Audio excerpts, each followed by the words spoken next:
কানে গায়েবী কথাবার্তা আসা এবং ডিলিউশন। স্বাভাবিক সময়ে যেই সময়ে ঘুমটা ভাঙতো তার কমপক্ষে 2 ঘন্টা আগে ঘুমটা ভেঙে যাবে, আর ঘুম আসবে না। খাওয়ার রুচি, ওজন দুটোই বেড়ে যায়, ঘুম অনেক বেড়ে যায়। সর্বশেষ যেটা আসতে পারে মৃত্যুর চিন্তা। আসসালামু আলাইকুম।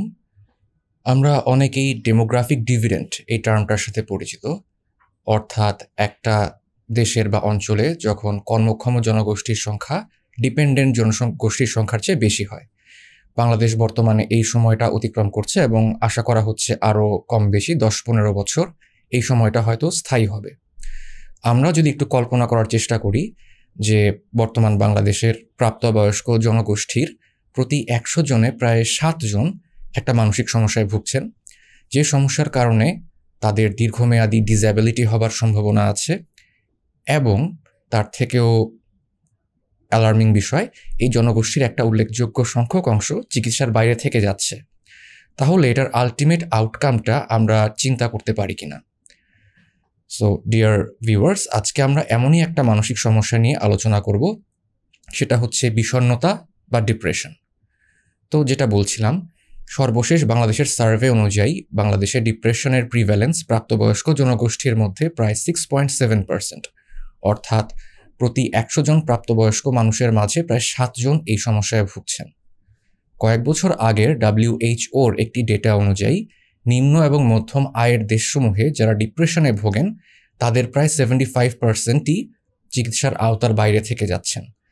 বাংলাদেশের ক্ষেত্রে এমন স্পেসিফিক কোনো ডেটা আমি পাইনি, তবে কয়েক বছর আগের আরেকটা গবেষণার ফলাফল বলছে বাংলাদেশে যারা মানসিক সমস্যায় ভুগছেন তাদের প্রায় 92%ই চিকিৎসার আওতায় আসেন না। সো এর মধ্যে অবশ্যই ডিপ্রেশনের পেশেন্টও উল্লেখযোগ্য পরিমাণ থাকার কথা। আমরা ক্লিনিশিয়ানরা ডিপ্রেশন ডায়াগনোজ করার জন্য যে টুলটা ব্যবহার করি সেটার নাম হচ্ছে DSM-5। তো চলুন দেখে নেই DSM-5-এর আলোকে ডিপ্রেশনের প্রধান লক্ষণগুলো কেমন। ডিপ্রেশনের প্রধান কোর ফিচার বা প্রধান লক্ষণ হচ্ছে দুটা। নাম্বার 1, ডিপ্রেসড মুড, অর্থাৎ মন খারাপ থাকা। এটা রোগীর সাবজেক্টিভ কমপ্লেইন হতে পারে, সে নিজে ফিল করতে পারে, তার কাছে মনে হতে পারে তার মুডটা খুব এমটি লাগছে, মন মরা লাগছে, যখন তখন কান্নাকাটি করছে। অথবা যারা পেশেন্টের সাথে থাকেন তারা অবজার্ভ করতে পারেন যে মানুষটার আগের মতন হাসি খুশি থাকছে না, বা একা একা থাকছে, মন মরা থাকছে, বা কান্নাকাটি করছে। সেকেন্ড যে কোর ফিচারটা থাকতে হবে সেটা হচ্ছে গিয়ে লস অফ ইন্টারেস্ট বা আগ্রহ আনন্দ কমে যাওয়া। এই আগ্রহ আনন্দ কমে যাওয়া এটা হতে পারে ডে টু ডে অ্যাক্টিভিটিতে, যেমন লেখাপড়া করা, অফিসে যাওয়া, ব্যবসা প্রতিষ্ঠানে যাওয়া, অথবা পরিবারের সদস্যদের দেখভাল করা, এই কাজগুলোতে।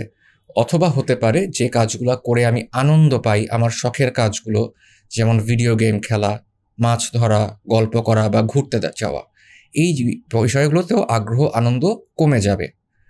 এই দুটা কোর ফিচারের সঙ্গে আরও কিছু ফিচার্স থাকতে হবে। এর মধ্যে প্রধান হচ্ছে ঘুমের সমস্যা, অর্থাৎ ঘুম কমে যাবে।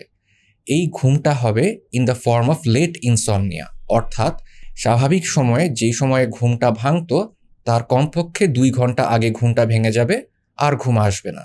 এবং বেশিরভাগ পেশেন্ট এটাকে এভাবে বর্ণনা করেন, ঘুম আসে না এবং প্রচণ্ড রকম আনরিফ্রেশিং লাগে।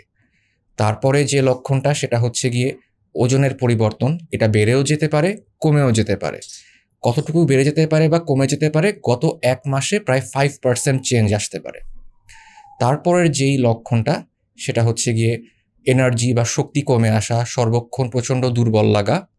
তারপরে নিজেকে প্রচণ্ড মূল্যহীন মনে হতে পারে, অত্যাধিক পরিমাণ অপরাধ বোধে ভুগতে পারে। তারপরে যেটা হতে পারে যে মনোযোগ কমে যাওয়া বা স্মৃতিশক্তি কমে যাওয়া। তারপর আসতে পারে অত্যাধিক অস্থিরতা, বা পেশেন্ট অত্যাধিক রকমের রিটার্ডেড হয়ে যাচ্ছে, একেবারেই চুপচাপ হয়ে যাচ্ছে। সর্বশেষ যেটা আসতে পারে মৃত্যুর চিন্তা, অর্থাৎ এটা কয়েক রকম হতে পারে, যেমন একটা প্যাসিভ উইশ যে আমার জীবনটা যদি না থাকতো, আমার যদি জন্মই না হতো, তার থেকে একটু বেশি, যেমন যদি সৃষ্টিকর্তা আমাকে নিয়ে যেতেন, সেখান থেকে আরেকটু তীব্র হতে পারে কীরকম, নিজেই অ্যাক্টিভলি নিজের জীবনটা শেষ করে দেওয়ার প্ল্যান করা। এই যে সিমটমগুলো, এর মধ্যে কমপক্ষে 5টা যদি কারোর 2 সপ্তাহ ধরে দিনের বেশিরভাগ সময় থাকে, এবং এই সিমটমের জন্য তার ব্যক্তিগত, সামাজিক, পারিবারিক, পেশাগত অথবা জীবনের অন্য কোনো ক্ষেত্রে সে সমস্যার সম্মুখীন হয়, তাহলে সেটাকে আমরা ডিপ্রেশন বা বিষণ্ণতা বলতে পারি। এখন ডিপ্রেশন বা বিষণ্ণতার লক্ষণগুলো কি সবসময় এমনই হবে, নাকি এর মধ্যে কিছু ভ্যারিয়েশনও আসতে পারে? ডেফিনেটলি এর মধ্যে কিছু ভ্যারিয়েশন আসতে পারে। ডিপ্রেশনের সাথে অনেক সময় সিগনিফিকেন্টলি দুশ্চিন্তা বা উদ্বিগ্নতার সিমটমসগুলোও আসতে পারে। এই সিমটমসগুলো হতে পারে যেটাকে আমরা বলি ফ্রি ফ্লোটিং অ্যাংজাইটি, সবসময় কোনো না কোনো বিষয় নিয়ে দুশ্চিন্তা লেগেই আছে, এই আমার সাথে খারাপ কিছু হয়ে গেল কিনা। ঘুমের সমস্যাটা ইনিশিয়াল ইনসমনিয়া আকারে হতে পারে, ঘুম আসতে অনেক দেরি হওয়া, তারপর মেজাজটা অনেক খিটখিটে হয়ে যাওয়া, মাংসপেশি টান টান হয়ে থাকা এবং এখান থেকে অস্থিরতা, দুর্বলতা এটা। এছাড়া অ্যাটিপিক্যাল ডিপ্রেশন নামের একটা ডিপ্রেশনে একটু অন্যরকম লক্ষণও দেখা যায়, যেমন খাওয়ার রুচি, ওজন দুটোই বেড়ে যায়, ঘুম অনেক বেড়ে যায়, হাত পা অত্যন্ত ভারী হয়ে আসে, সেখান থেকে দুর্বল লাগে। তারপর মনটা খারাপ থাকলেও এটা সব সময় খারাপ থাকে না। যদি একটা পজিটিভ ইভেন্ট বা একটা পজিটিভ ঘটনা, একটা পজিটিভ নিউজ আসে, তখন কিছুক্ষণের জন্য মনটা ভালো হয়ে আসে। তারপর এখানে রিজেকশন সেন্সিটিভিটি অনেক তীব্রভাবে দেখা দেয়, অর্থাৎ ছোটোখাটো ক্রিটিসিজম, ছোটোখাটো কনফ্রন্টেশনে পেশেন্ট অনেক বেশি কষ্ট পেয়ে যায়। এই ডিপ্রেশনটা যখন আরও তীব্র হতে থাকে তখন এর সাথে কিছু বায়োলজিক্যাল ফিচার চলে আসে। বায়োলজিক্যাল ফিচার যেমন খাওয়া, ওজন কমে আসে, ঘুম কমে যায়, যৌন ইচ্ছা কমে যায়, ডিপ্রেশন বা মন খারাপটা সকালের দিকে অত্যাধিক তীব্র হয়ে ওঠে এবং পেশেন্টরা এখানে একটা এম্পটি মুডের কথা বলেন।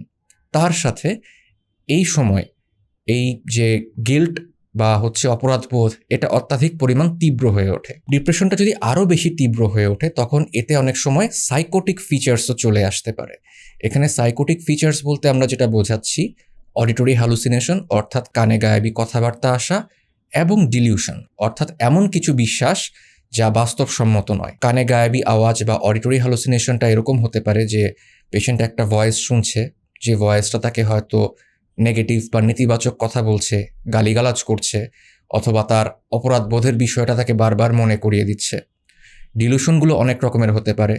এর মধ্যে সবচেয়ে কমন ডিলুশনটা হচ্ছে যে তীব্র অপরাধ বোধের যে ডিলুশন, আমার কোনো কিছু করার ছিল না, তারপরও আমি অত্যন্ত ভয়ঙ্কর রকম অপরাধ বোধে ভুগছি যার সপক্ষে কোনো প্রমাণ নেই।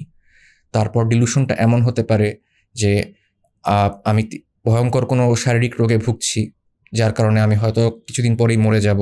এখান থেকে পেশেন্টরা দেখা যায় তাদের পরিচিত মানুষজনের কাছে বারবার ক্ষমা চাচ্ছেন যে আমি বোধহয় মরেই যাব এই বিষয়টা নিয়ে। তারপর এরকম হতে পারে পেশেন্ট মনে করতে পারে তার কোনো অঙ্গ প্রত্যঙ্গ হয়তো পচে গেছে বা সে নিজেই হয়তো মরেই গেছে। এখান থেকে আরেকটা ডিলুশন হতে পারে যে সে এতই অপরাধমূলক কাজকর্ম করেছে, এতই খারাপ কাজ করেছে যে মানুষ তার ক্ষতি করতে চায়, তাকে মারতে চায় এবং সে এটা ডিজার্ভ করে। এই অডিটরি হ্যালুসিনেশন বা ডিলুশন এটা যে কোনো একটাই বা দুটোই থাকতে পারে। এছাড়া আমরা আমাদের ক্লিনিক্যাল প্র্যাকটিসে আরেকটা সিমটম খুব কমনলি দেখি ডিপ্রেশনের পেশেন্টদের মধ্যে, যেটাকে আমরা বলি সোমাটিক সিমটম বা বিষণ্ণতার শারীরিক উপসর্গ। এই উপসর্গগুলো অঞ্চলভেদে ভিন্ন ভিন্ন রকম হতে পারে। খুবই কমন যে উপসর্গগুলো এখানে আমরা পাই সেটা হচ্ছে অনেক বেশি ব্যথা করে শরীরের বিভিন্ন স্থানে, হতে পারে সেটা লোয়ার ব্যাক রিজিয়নে, হতে পারে মাথা ব্যথা। তারপর রোগীরা প্রায় বলে মাথার মধ্যে অনেক চাপ দিয়ে ধরে থাকে, ঠিক ব্যথা না, চাপ দিয়ে ধরে আছে, বুকের মধ্যে চাপ দিয়ে ধরে আছে, অথবা এরকম বলে যে বুকের মধ্যে কেমন কেমন করে, ঠিক বুঝিয়ে বলতে পারি না। তারপর অনেকে এরকম বলে যে আমার পায়ের পাতা জ্বলছে, সারা শরীর জ্বলছে, কেউ বা বলেন আমার মাথা গরম লাগছে বা কান দিয়ে ধোঁয়া বেরোচ্ছে। এই সিমটমগুলো আমাদের দেশে খুবই কমন। যখন আমরা একটু আরও ভেতরে প্রোব করি ইউজুয়ালি আমরা সেখানে ডিপ্রেশনের আরও ফিচার্স পেয়ে যাই। এই ডিপ্রেশনটা অনেক সময় সিজনাল প্যাটার্নে হতে পারে, অর্থাৎ একটা নির্দিষ্ট ঋতুতে সেটা বেড়ে গেল, আবার আরেকটা সময় সেটা নিজে নিজেই ঠিক হয়ে গেল। আবার এই ডিপ্রেশনটা শুরু হতে পারে গর্ভকালীন সময় অথবা বাচ্চা জন্মের 4 সপ্তাহের মধ্যে, তখন আমরা এটাকে বলি পেরিপার্টাম অনসেট। সো আমরা তো ডিপ্রেশনের অনেক বুকিশ কথাবার্তা বললাম। এখান থেকে আমাদের ভিউয়ার্সদের মনে হতে পারে আমরা তাহলে কিভাবে বুঝবো যে আমার ডিপ্রেশন হয়েছে। এটার একটা ছোট বুদ্ধি আছে। যেমন ডিপ্রেশনের প্রধান দুটো ফিচার ছিল যে মন খারাপ লাগা, সেটা নিজেই বোধ করা বা আশেপাশের কেউ দেখতে পাচ্ছেন, অথবা আমার কাজে আগ্রহ আনন্দ কমে গেছে। এই দুটার যে কোনো একটা যদি আমার মধ্যে থাকে 2 সপ্তাহের বেশি সময় ধরে, এবং তার কারণে আমার ব্যক্তিগত, পারিবারিক, সামাজিক, পেশাগত জীবনে আমি সমস্যার সম্মুখীন হচ্ছি, তাহলে আমি ডিপ্রেশনে ভুগছি এরকম একটা চিন্তা করা যেতে পারে এবং তখন আমাকে ডাক্তারের পরামর্শ নিতে হবে। যারা আরেকটু সফিস্টিকেটেড চিন্তা করেন তাদের জন্য আরেকটা পরামর্শ থাকবে, সেটা হচ্ছে আপনারা ইন্টারনেটে PHQ-9 নামে সার্চ করবেন। সেক্ষেত্রে আপনারা একটা সেলফ অ্যাসেসমেন্ট কোয়েশ্চেনেয়ার পাবেন, সেটা বাংলা, ইংরেজি সহ অনেকগুলো ভাষায় আছে। আপনি এটা ডাউনলোড করে নিজে নিজে পূরণ করতে পারেন। পূরণ করার পর আপনি আপনার টোটাল স্কোরটা দেখবেন। টোটাল স্কোরটা যদি 10-এর উপরে হয় তাহলেও সম্ভাবনা আছে আপনি ডিপ্রেশনে ভুগছেন এবং সেক্ষেত্রে একজন মানসিক রোগ বিশেষজ্ঞের পরামর্শ নেওয়া উচিত। আমরা আজকে ডিপ্রেশনের লক্ষণগুলো নিয়ে একটু জানলাম। পরবর্তী পর্বগুলোতে আমরা স্টেপ বাই স্টেপ ডিপ্রেশনের কারণ, ডিপ্রেশনের চিকিৎসা পদ্ধতি এগুলো নিয়ে আলোচনা করার চেষ্টা করব। সে পর্যন্ত ভালো থাকুন, নিজের মানসিক স্বাস্থ্যের যত্ন নিন।